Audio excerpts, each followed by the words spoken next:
Say shaklage ay jago sarage ay say shaklage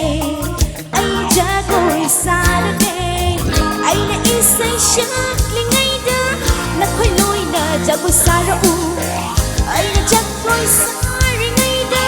na khoi isay shaklau na na na na na na na na na na na na na na na na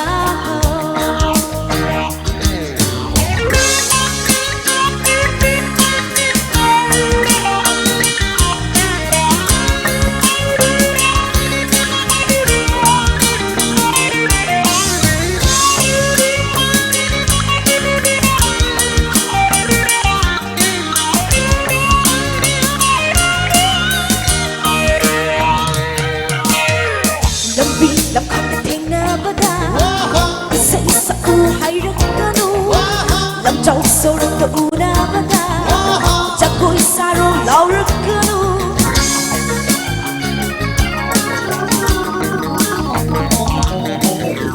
làm vì làm khắp thế na bada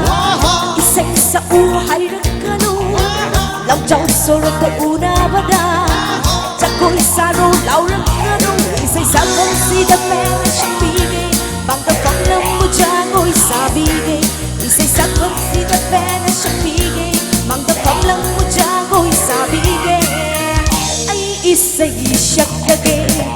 ai cha ngồi xa đó ghê ai isay shaklage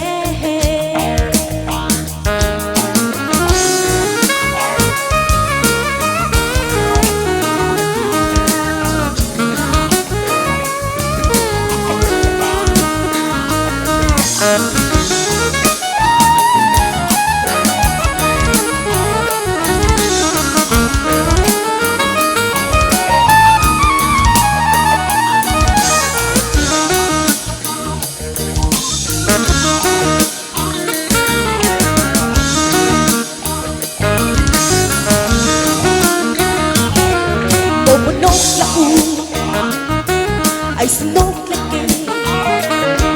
pagsakara tugilang kalulang kalu bawalong lau ay sunod lagi pagsakara tugilang kalulang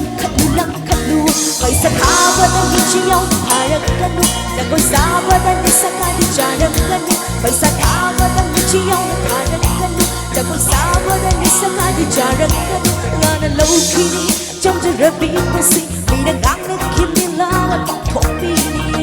ai isay shaklage ai cha ngồi xa đó nghe ai isay shaklage ai cha ngồi xa đó nghe ai na isay shaklage đó